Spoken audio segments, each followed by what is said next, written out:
So today we'll begin with deductive reasoning as part of judgment reasoning decision making. I don't know if we'll finish today, it will depend. The good news is that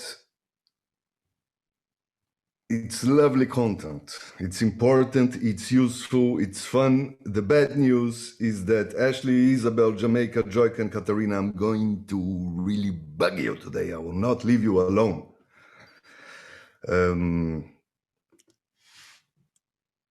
All right. So now this is, yes. So today, so judgment. So usually the way it's described is that we make judgments. We decide about something, its validity, its existence, its veracity, its valence. Valence is good or bad. It can be made on anything. So we have judgments. We have our first impressions are extremely strong. Whatever a judgment comes from. And then we have reasoning. We make conclusions about these pieces of adopted knowledge, and then we make decisions upon these conclusions, upon this reasoning. It doesn't matter if it's valid or invalid. So we are going to talk today about the reasoning part. And so when we say reasoning, we refer to a thinking process, a conscious thinking process, with the perceived intention to perform the most valid, to achieve the most valid conclusion. It's conscious, it's reflexive. We think about our thinking. We observe our internal dialogue. It's different from intuition, for instance. It doesn't matter. There are people that use more intuition, people that don't. But all of us, at certain moments, we want to perform a logical process, a strong, valid. We want to achieve a conclusion. Doesn't mean that we are able to. We are obviously more than imperfect. We'll talk about it. But we think that we have anchors to assess the quality of a valid conclusion, and that's what we are going to talk today. So reasoning can be inductive, deductive, inductive, and causal. Today we're going to talk about deductive. So this stuff is, in my opinion, and I will insist on it, this is actually useful for life. This is also one of the closest subjects, content to philosophy. It comes from philosophy, it's still within philosophy. And it's at the same time, in my opinion, down to earth. And I wanted it to be in the end of my intro. It didn't work, but we are going to cover it as much as we can. I don't know if I'll finish. If not, we'll continue later, because I want to do it. I want to plunge it deeply with you. I'm convinced it's important for everything in life, for your EDM, for communication with others, professional career, interpersonal relationship, and it's me again promising all the universe and its underwear. Let's see if I deliver.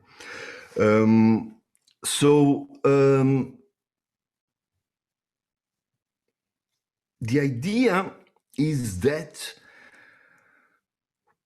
the building, the basic structure of deductive reasoning is the building blocks. It expresses, it shows us, it's based on the building blocks of our need, our insatiable need to organize the universe, to feel that the universe makes sense, that we can predict things. And we'll talk about its constraint. We already talked about Popper. I'll say it, I'll remind you in a moment. But when we take these building blocks that define elements and the relationship between elements on time, if we overuse it, and if we apply into one coherent, über alles mechanism, we can explain everything, and it is metaphysics. And that's where we cannot, or I have been insisting that it's a problem, because when we can explain everything, when we think that we understand everything, we also stop the process of furthering knowledge. And that's a problem with metaphysics. Okay, so if you remember, or if you watched some lectures ago, the end of memory and attention, when I explained why I have claimed that science cannot understand, it can only predict. And that's why Popper insisted on the need for falsifiability. So if you let me remind you shortly, because we are going to get to this idea from another direction, to the idea of the need for falsifiability, Karl Popper. So what I explained then is that I asked you, does a good physician understand when he observes, when he arrives to a diagnosis and the physician prescribes a medication? Does the physician understand what is going on? So we feel that, yes, of course, you want to measure, etc. But then he can predict what will happen, and he or she, sorry, the physician can predict what will happen, and the interaction, there is a strong narrative that the medication will do like this, and but there is a certain point, if we start asking why is that, and why the molecules do like that, and why the connect, at a certain point the physician cannot understand, cannot explain, because only a biologist can explain. And then the biologist can explain, the biologist maybe doesn't know about pathology, but the biology can explain the molecules, but at a certain point only a chemist can explain the interactions between certain compounds. And at a certain point, and if we continue to ask why, for every explanation that the biologist, the chemist suggests, if we continue to ask why, which is always a valid question, at a certain point only a physicist can explain the interaction between the atoms. And if we continue to ask the physicist why, the physicist cannot explain why quarks and protons behave the way they behave. Okay, so and why is endless. It can only stop when we bring God or any uber metaphysical explanation. Okay, so assuming that you agree with me that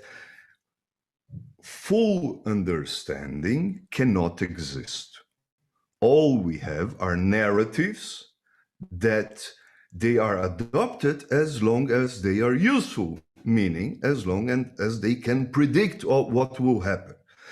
So by definition, we assume that we cannot understand anything, and all our explanations and narratives, which are always which are always how things work and not why things work. So we assume that all our narratives are incomplete in the best case.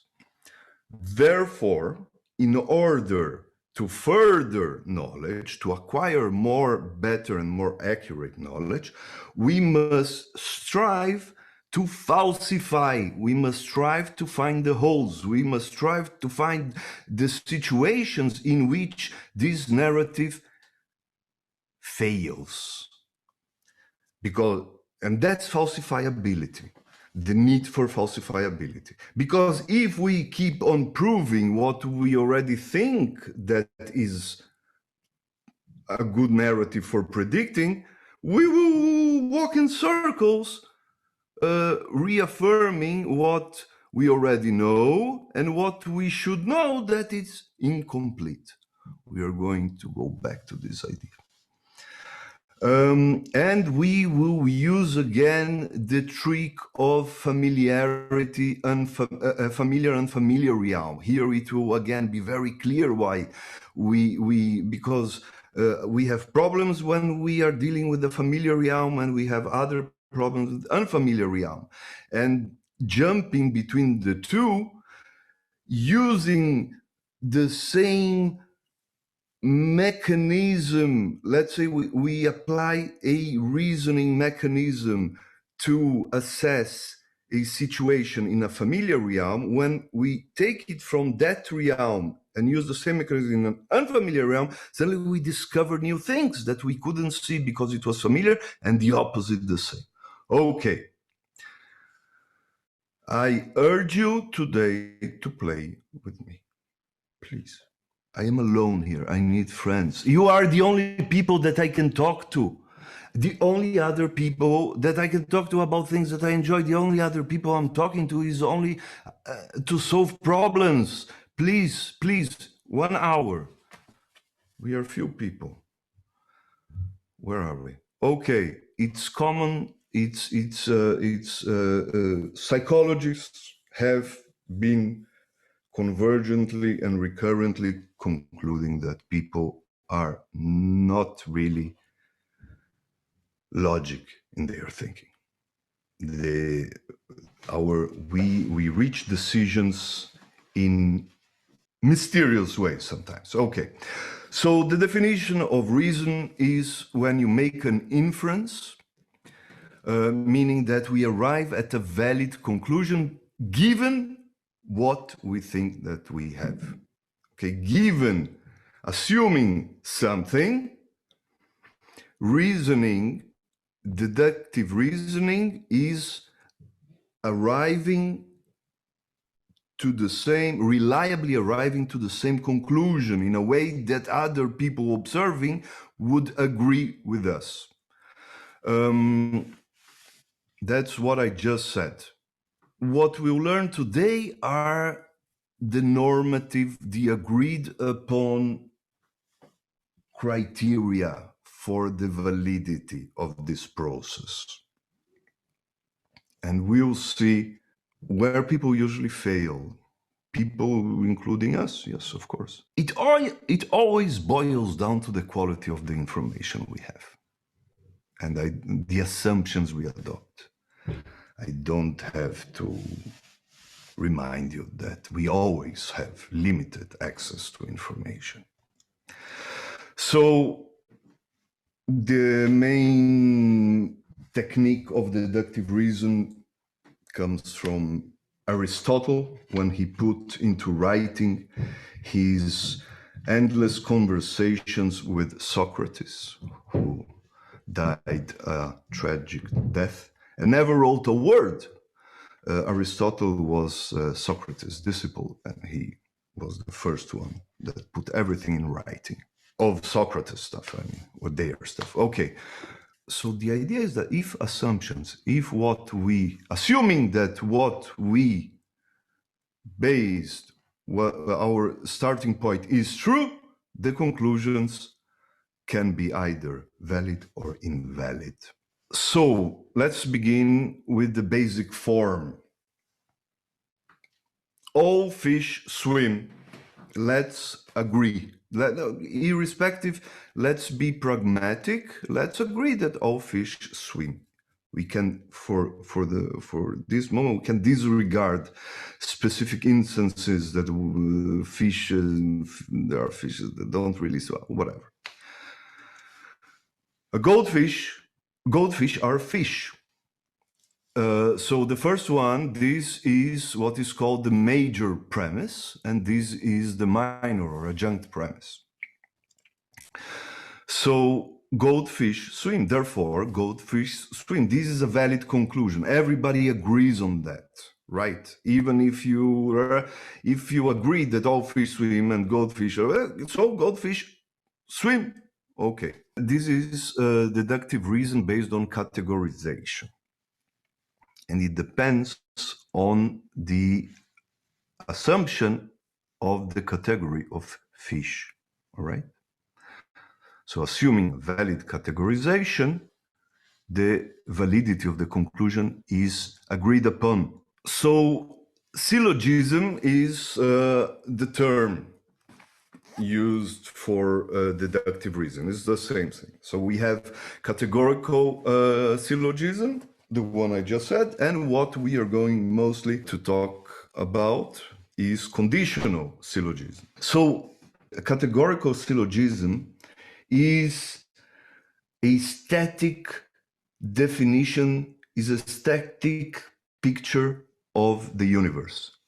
So there are categories, we reach definition. It's the definition of the elements, of the unitary elements.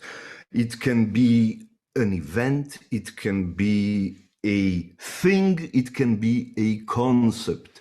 It's the definition of the boundaries of the unitariness of that thing. What is that thing? What is not that thing?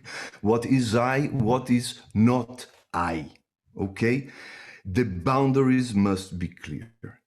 The conditional syllogism is the relationship between those defined elements, and it involves time. And this is the basic form of how we unconsciously or consciously must perceive. We cannot not be within this frame. And that's the only way we can perceive control. Perceive, not have. We, human beings, and any organism must be able to predict what things will happen. In order to survive, an amoeba must be able to predict what is phagocytosable and what is not. It's the basic thing. It could be, I think it's claimable that the only shared attribute to all living organisms is the ability to predict. We humans also have the emotional need to perceive this control. Even if we don't have, we need to perceive control. We need to perceive, and it's expressed, this need for control is expressed in our need to perceive the ability to predict. Trauma, I'm not inventing, ask real psychologists, not me. Sorry to interrupt, but there's a couple of questions in the chat asking for definitions of terms. Phagocytosis, yes, phagocytosis is what the amoeba does. It opens like it's like a blob, and then it opens, and that it embraces the whatever it wants to eat, and then it puts it inside. It's eating. Phagocytosis is eating. So human beings, we need to perceive control, and we need to we need to perceive prediction.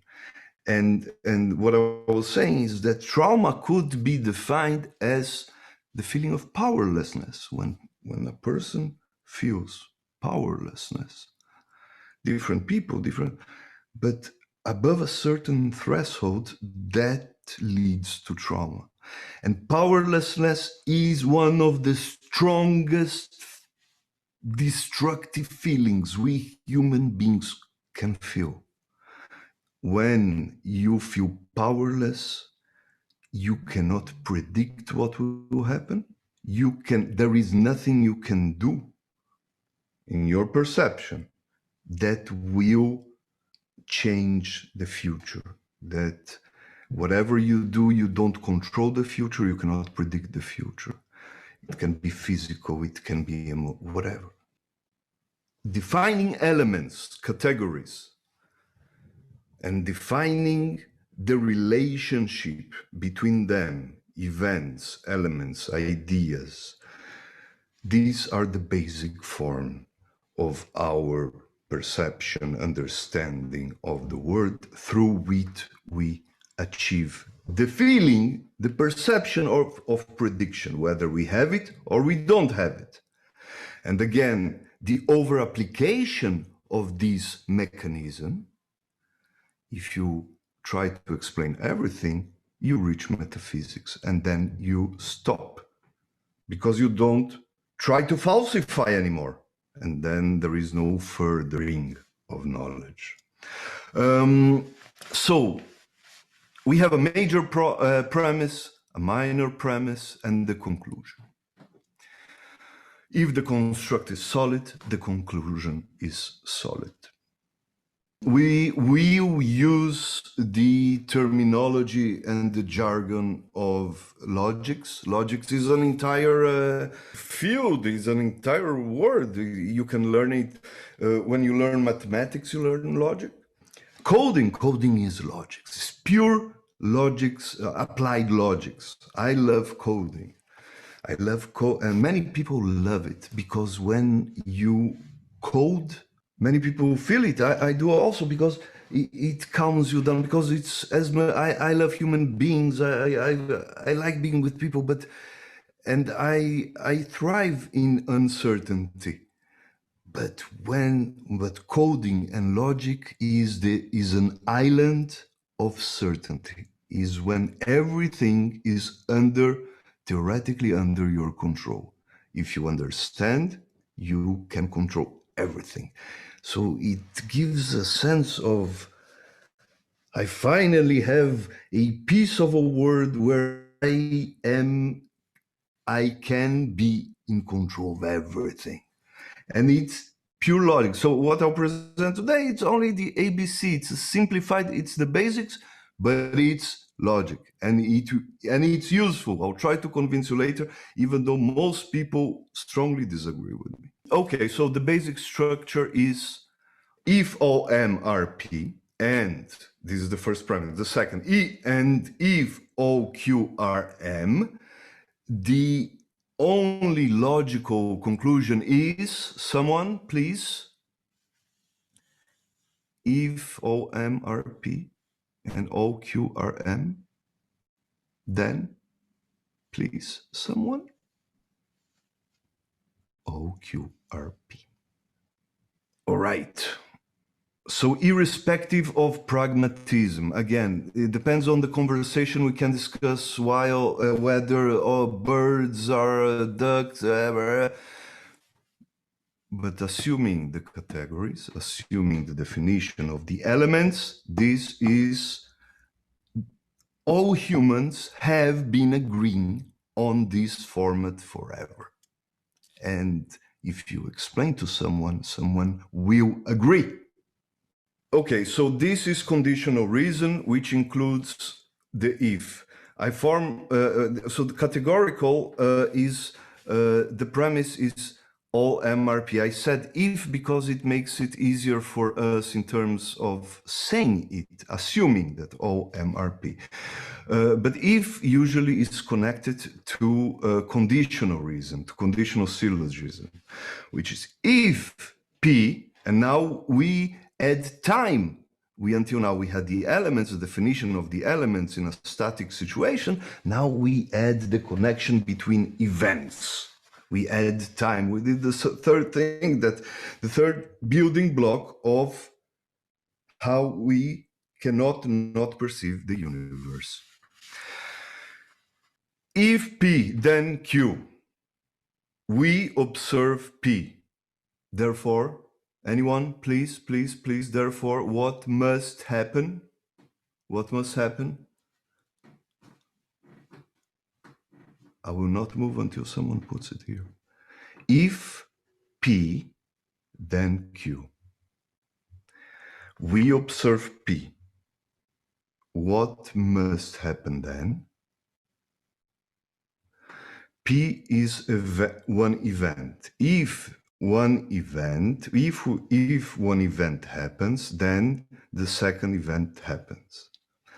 We observe the first event. What we must observe next? The second event, right? Therefore, Q. So this is the basic form of the first and most important of the two valid forms of conditional reason. Katarina, I'm just confused because I feel like back to the first example because the two are the same. Yes, they are. The only difference is that one is static, like if OP are Q, and if OQ are M, then OM are Q. OP are M. I don't remember. Okay, it's a static. Here we add time. It's a connection between events. If P always leads to Q, whenever we observe Q, we must P, we must observe Q. You understand why the difference, Katerina? Here we add time. Yes? Can I continue? All right.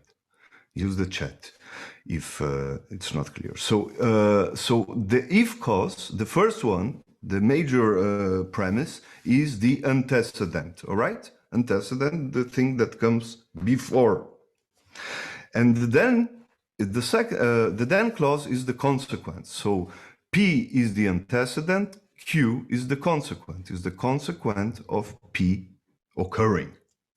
So what we observe may support or contradict the antecedent or the consequent. That is, let's see what will happen if we observe P, or we observe not P, or if we observe Q or not Q. So we have four possible outcomes. All of them, they assume the basic form of the two events. If P, then Q. All right? So if P, then Q, we can affirm P, we observe P. Then what? The second will be we don't observe P. P is the antecedent. The third one is we observe Q. What will happen? We don't observe Q. What will happen? All right. Let's go one by one. First one, affirming the antecedent. This is the straightforward one, is the strong one. If P, then Q, we observe P. Therefore Q. All right? If we have war, if war is taking place, people die. War is the first event, P. People dying is Q, is the second event, the consequence. If war is taking place, what must occur? What we must observe? We must observe Q, right? People will die. Everybody agrees with that, right? Is there anyone that doesn't agree with me? All right. So this is called, affirming the antecedent is called Modus Ponens, which is the abbreviation of Modus Ponendo Ponens, which means the mode that works by affirms, by saying what is happening positively. People agree with that. People find it easy. People use it validly. This is valid. In a science paper, this is the ideal situation. if P then Q is the introduction, is the assumptions, is when you present your rationale, is the theoretical knowledge we have until today and its proposed mechanisms. If P then Q. And then we have results. Let's say we have the Q, the manipulations will be P, we observe Q. Therefore, in the discussion, we explain it. Later, we'll see other situations. Second one, denying the antecedent, all right? If it's the same two, we'll continue with these same two events. If P, then Q. We don't observe P. What must follow? Please, someone, please write something. We didn't observe P. What can we conclude in this situation? Then Trista. Q doesn't occur. Sorry? Then Q doesn't occur. Or does it still occur, but you just didn't see it? I have logic, I'm sorry. Therefore, okay. So you okay, and also we have we cannot predict Q, therefore not Q. So most people say that for not Q. This is what most people would think. Now tell me, is it forcibly true?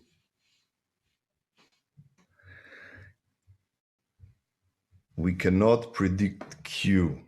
Okay, Ashley, good. Okay, we are talking abstractly. What I have been saying, unfamiliar realm. Let's move to a familiar realm. If it's war, people will die. If P, then Q. It's not war. Can we conclude that people will not die?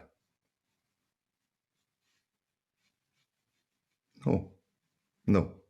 Now in a familiar realm, it becomes clear that we cannot conclude that not Q. We cannot, because people can die. People do die people do die all the time for endless reasons. We can arrive to Q from God knows how many different alternative independent reasons. So this is an invalid conclusion. Denying the antecedent is a common mistake fallacy that when we are in unfamiliar realms, it happens all the time. It's like when I told you about the correlation when an alien comes and calculates the correlation between the shoe size and math knowledge of children in school. So because we are familiar with this realm, we immediately say, no, this is mediated by age. The older you get, the more you learn mathematics, and irrespectively, independently, but simultaneously, you also the feet always also get larger and larger.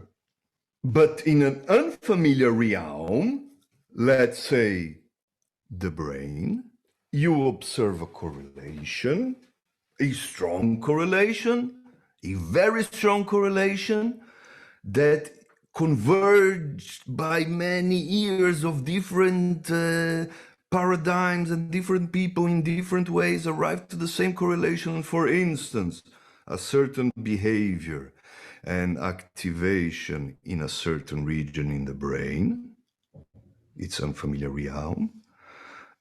Suddenly we start reaching conclusions and we feel comfortable to discard endless possible mediations. Again, this is the familiar and unfamiliar realms. Problems in one, but jumping between sometimes clarifies everything. So here, in the familiar realm, it's obvious that we cannot conclude, therefore Q. This is an invalid conclusion. All right, the third one, affirming the consequent. So again, we have if P, then Q. Stop me at any time, yes? Please, please.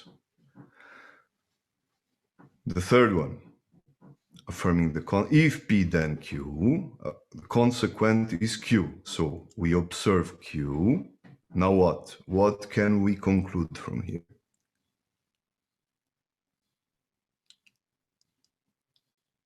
Anyone? Yes, I'm waiting. I'm waiting.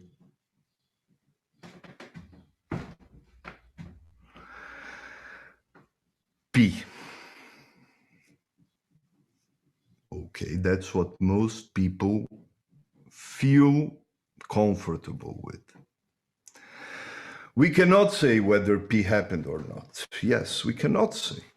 We cannot say for sure that therefore P.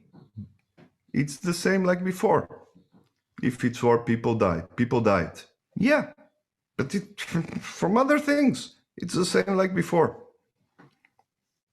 Right? This is invalid. This is a common mistake in science as well. Everybody is following and agreeing with me? Sufficient is an important word. Tristan, exactly. P is sufficient for Q. P is not necessary for Q. The P is sufficient for Q, but not necessary for Q. Agree with me, Tristan? Yes, that's what I was saying, I think. So, all right. So P is sufficient for Q, but not necessary, right? Exactly. And when we are in unfamiliar realms, this is confusing. All we know is that when P occurs, Q occurs. We don't know if the only occurrence of Q is the precondition of P, or Q is a consequence of other endless processes, independent, dependent, whatever, right? The fourth one, denying the consequent. So we begin with our if P then Q, denying Q. We don't observe Q. What can we conclude? Is there anything that we can say for sure?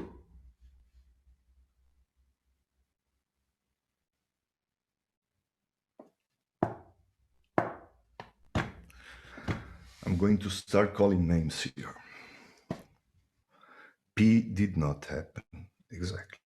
We can say for sure that P did not happen. Exactly. Great. Isabel, Ashley, perfect.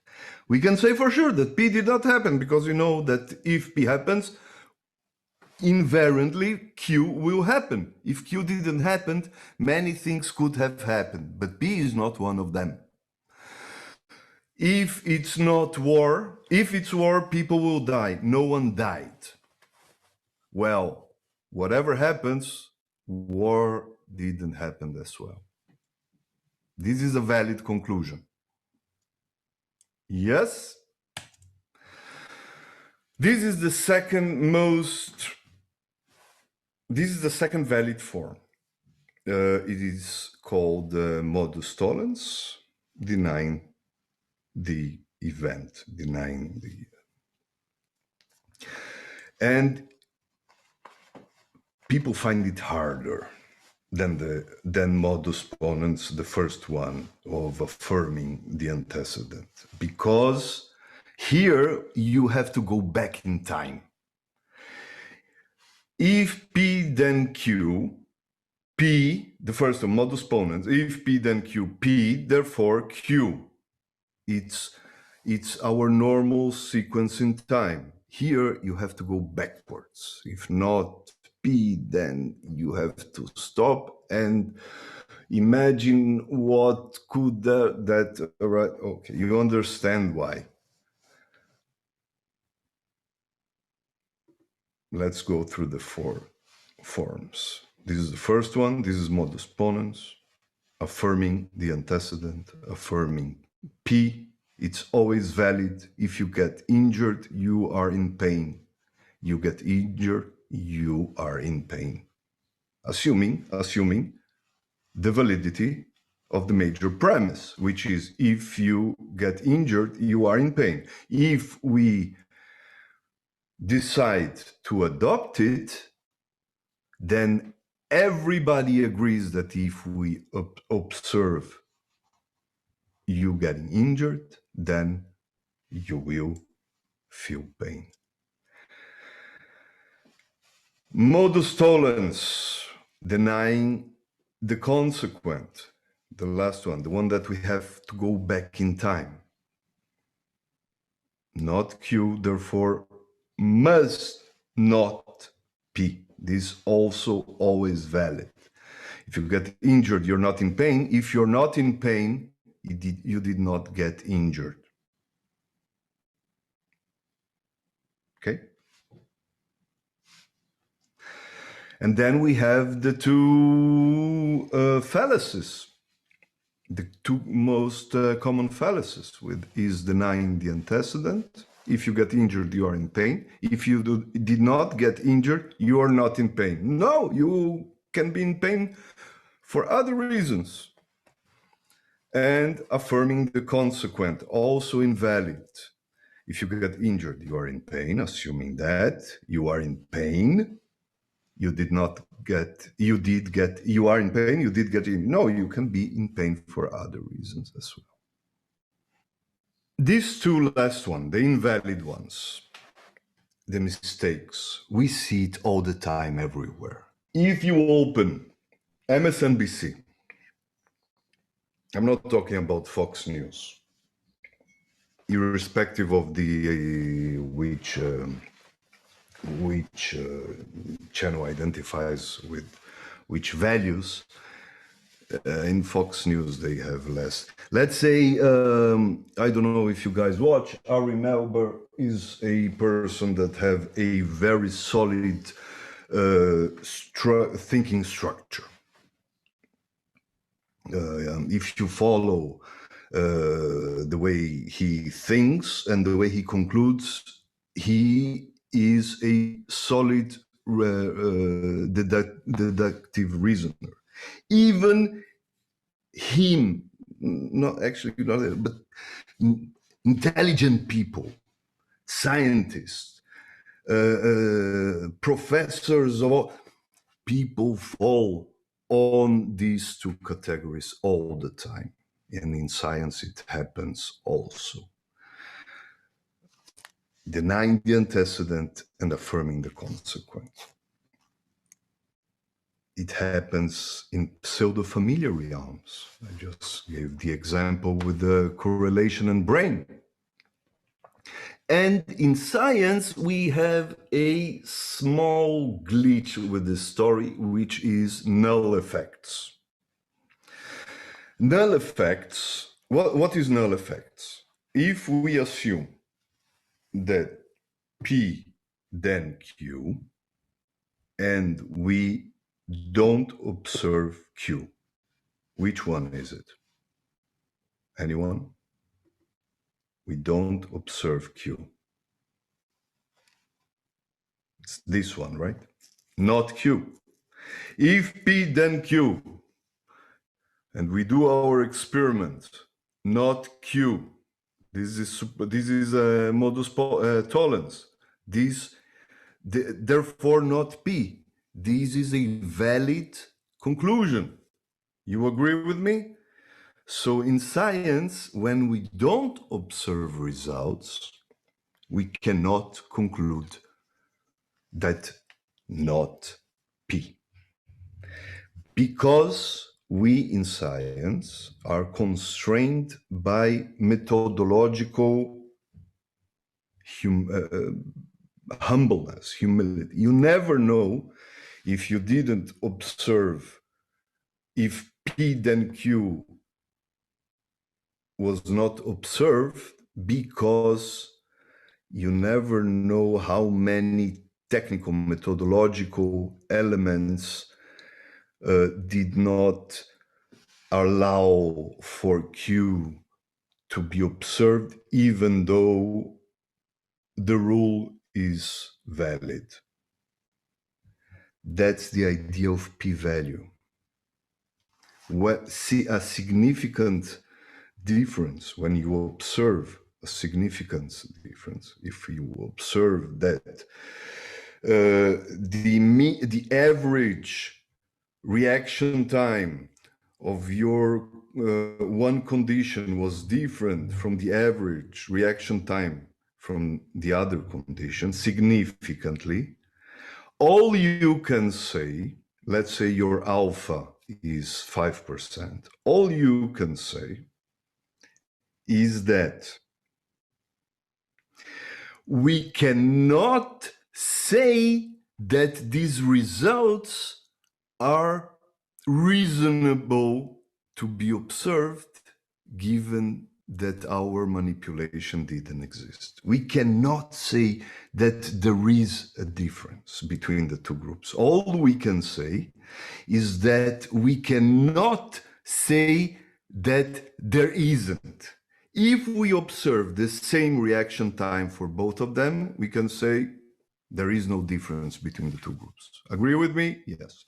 If you observe a small difference, then you apply any statistical test and you see that because of random chance, 1 in every 10 times, you will receive that difference by chance, meaning that the difference is larger than the probability of 1 in 20, which is 5%. So in this case, again, you say, no, we feel confident that there was no difference between the groups. The groups are the same, and this difference in the results are by chance. And that's what statistics offers us a arbitrary red line that we all agree on this arbitrariness, which is, if it's alpha 5%, we all agree that if an event occurs, the probability of an event is less than 1 in 20, less than 5% by chance, we say, this event is qualitatively different from this, therefore there is a real, we assume, we can say, we feel that there is a difference, but we cannot say it for sure. All we can say when we see a large difference, all we can say is that we cannot say that there is no difference. Because when there is no difference, we can say, no, there is no difference. It could happen by chance, okay? So null effects are a problem because they are valid in terms of reasoning. They make sense, but because of us being humble when we think that we are controlling all the factors that combine in a moment to result in whatever variable we are observing, because we are humble, we don't know. Then whenever we don't see an effect, we cannot reach any conclusions. It can be anything. All right. Deductive reason is training. Is training. People that use it all the time, they are good at it. People that learning, they are good at it. People that training, they are good at it.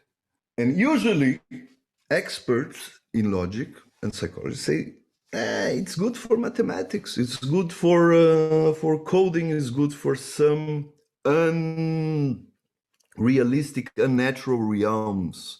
This for day-to-day, this is not useful. You end up not applying. Life is more complex.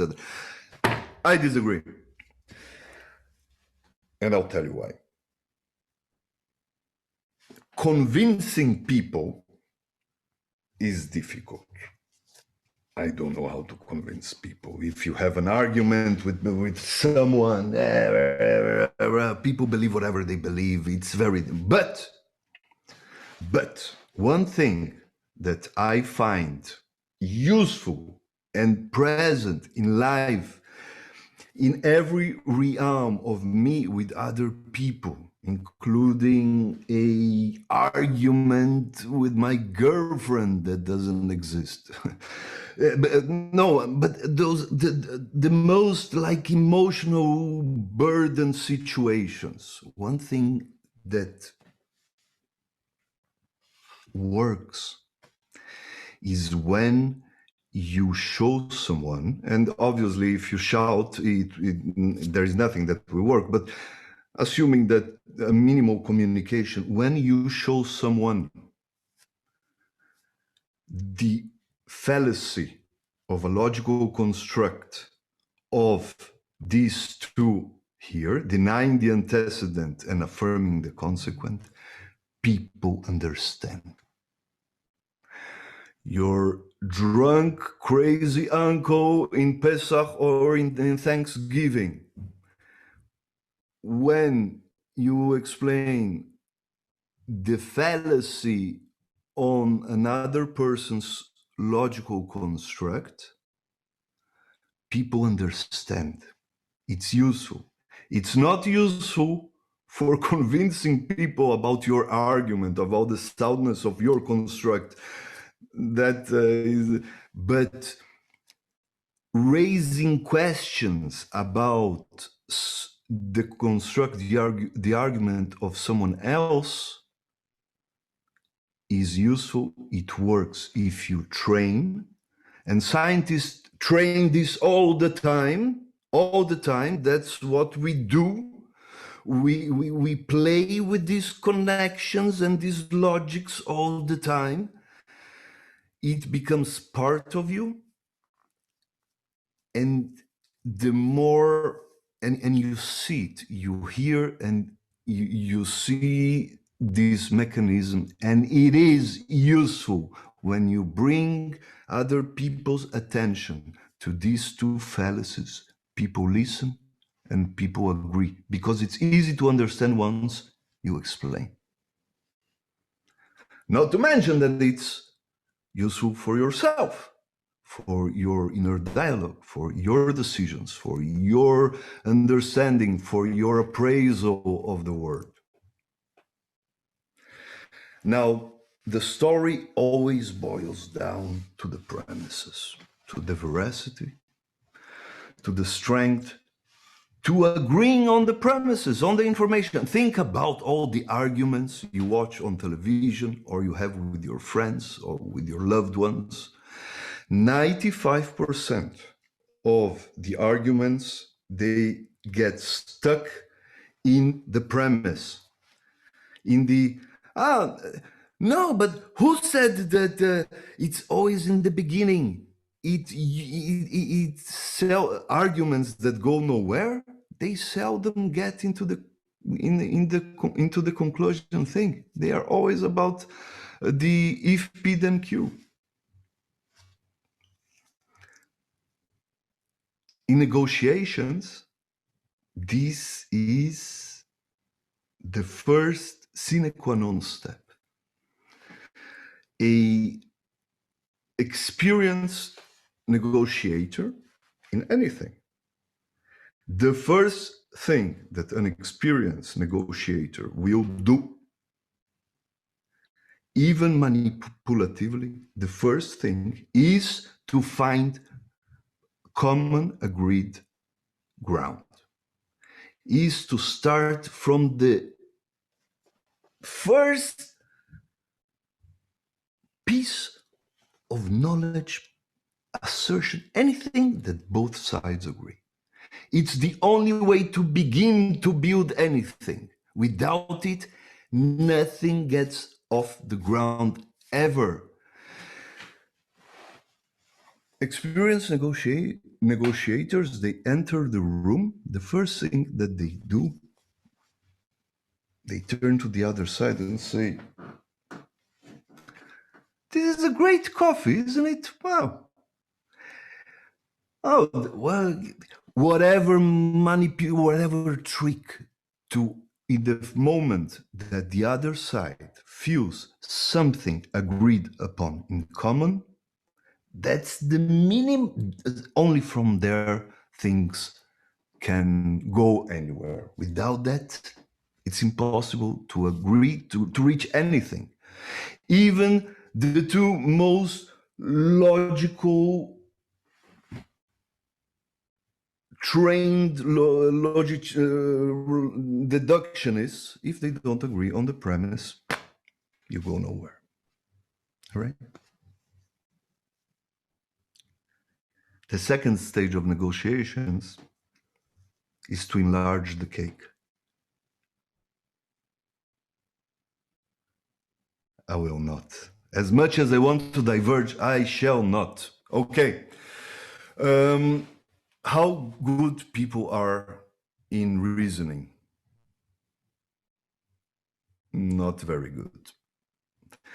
So this is the first pitfall, the atmosphere effect, the mood effect. And usually in one instance is when the word some appears. Whenever the word some appears, that's it, game over. You cannot apply a valid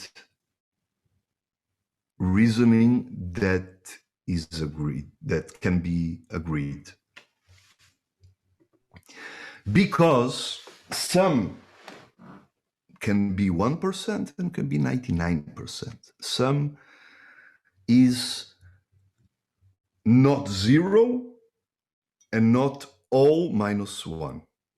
And not all, meaning, so some cats are nice. The sum, the only thing that we can infer from some cats are nice is that there is between one cat nice out of all cats, maybe it's only one cat, and it's still valid, this premise, or maybe it's all cats minus 1. So it's not 0 cats and it's not all cats. What can you do with that? Nothing. Some cats are nice, some cats are old. Some old cats are nice. No, you cannot conclude that. You agree with me? Anyone doesn't see? No, maybe there are no old cats that are nice. This is a real part of a real experiment. All students live in Tucson. How do you say it? Tucson? Tucson? Tucson. Texas. Tucson. Tucson, yeah. All students live in Tucson. Some people who live in Tucson are millionaires. Do you agree that some of the students are millionaires? Anyone, please. Relaunch. Answer.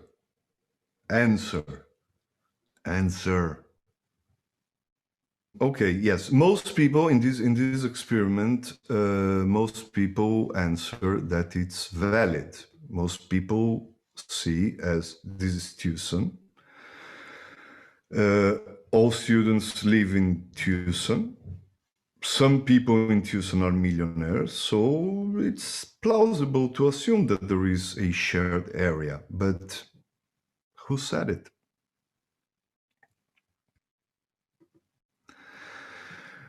Validity, the second most common fallacy is the confusion between validity and truth.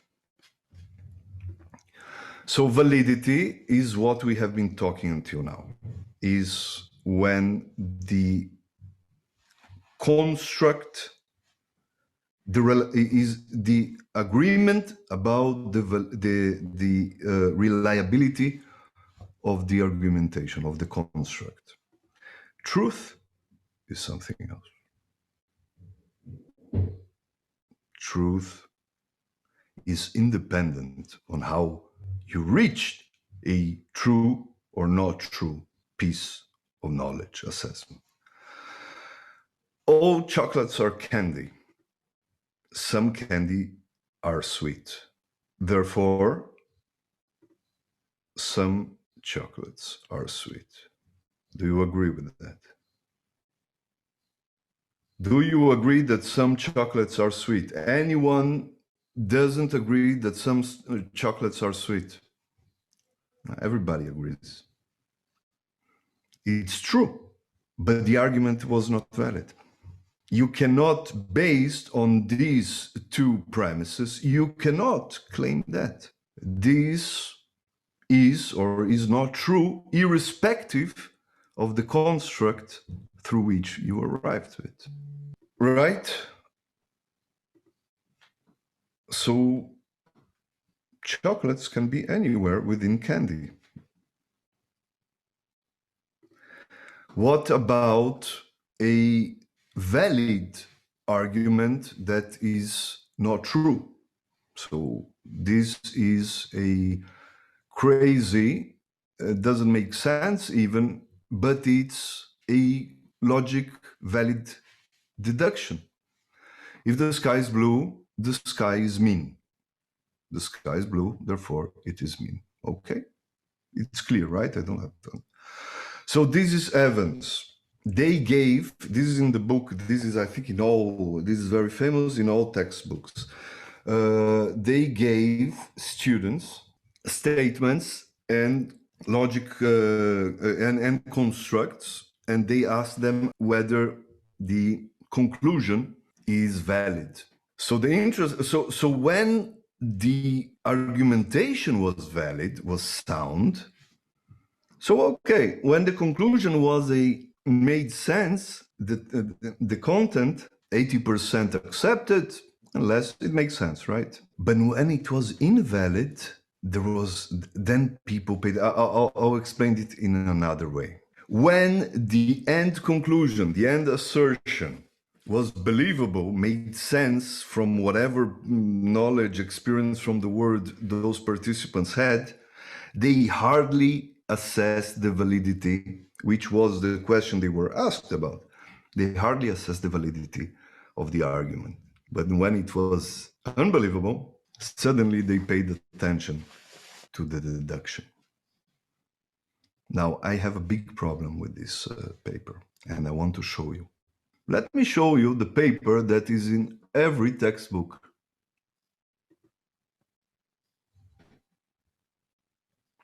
Share. Evans. Okay. So this is from 83. And you remember in my first lecture, I said that our motto will be, we must always doubt. We must raise doubts. And this, any scientist lives by that. When you're on your first day that you enter in your master's degree, that's the vibes, to find the holes, to look for the problems.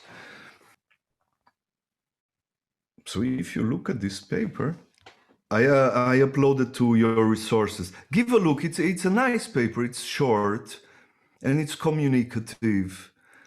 Well, it's not that short. It's short enough. Yeah, give a look. It's interesting. It's old, not that old. 83.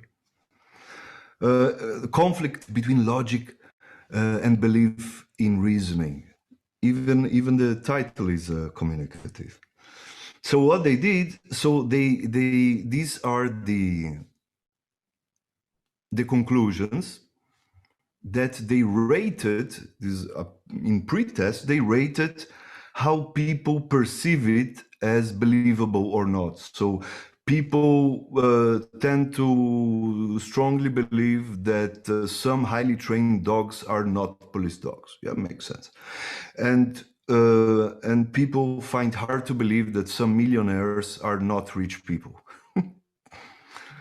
Some religious people are not priests, obviously, and the people find hard to believe that some judges are not well-educated people. Now, the thing is that the participants were undergraduates, like 90% of science in psychology. They had no previous experience in syllogism.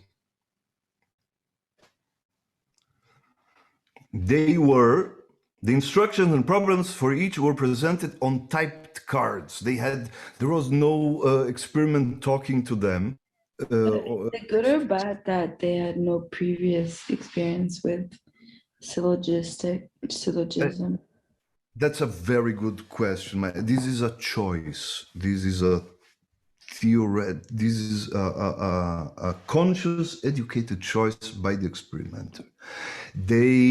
And it's for sure, it's written and explained in the introduction or in the methods. Probably already in the introduction, they explained why they chose students that I assume that trained people that are trained in logic would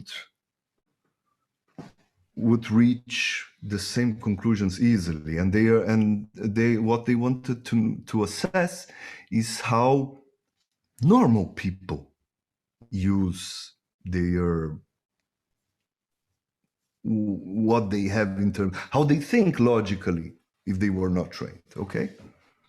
Now they presented, so in type cards, they said they received the type cards, and look what was written. This is an experiment to test people's reasoning ability. You will be given 4 problems. In each case, you'll be given a prose passage to read and ask if a certain conclusion may be logically deduced from it. You should answer these questions on the assumption that all the information given in the passage is in fact true. If you judge that the conclusion necessarily follows from the statement in the passage, you should answer yes, otherwise no. Please take your time, ensure. Now I ask you, young scientist, do these instructions assess how people use logic? Think about someone. Think about, I don't know, your aunt, your uncle.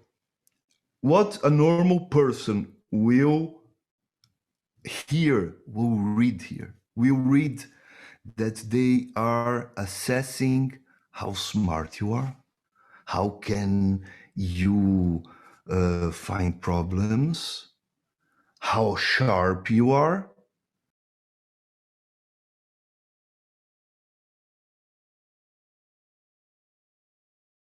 There is a huge confound here. From this instruction, how do we know that, and it feels reasonable to assume that some of these participants that felt being personally tested, how smart am I? They looked at a ridiculous claim in the end, conclusion, unbelievable, or something believable, something that is obviously true. And these instructions cannot discern well between how people base their appraisal of the story, the passage, the prose that they have, between the plausibility of the conclusion and the soundness of the deductive construct. These results are misleading, in my reading, my private opinion. I'm not saying it's wrong. I'm saying there is a big methodological question here. There is a confound here. Evans is a big name. It's a known name. I'm sure he wrote a book. I'm sure that this was, I'm not the first one to think about it. I'm sure it was covered in, but from this paper itself, I find it not enough to accept the conclusion that people focus on the plausibility and disregard the validity of the construct.